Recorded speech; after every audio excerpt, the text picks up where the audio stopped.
కొల్లేరు చేసేటట్టున్నావు పండు. ఆ చుట్టూ ఎంత విలువైంది తెలుసా?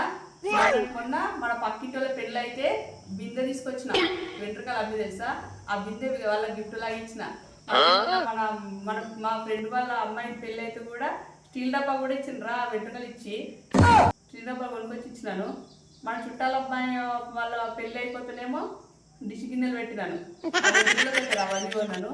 మనం వాళ్ళ అక్క పెళ్ళికి కూడా సగం సామాన్ ఆ వెంట్రుకలే కొన్నాను రా. ఇంకా సామాన్ కొనాలి. ఇక్కడ ఇక్కడ జుట్టు ప్లానింగ్ అన్నాడు. నువ్వు నాకు చెప్పకుండా ఏ పని చేయద్దు అట్లా.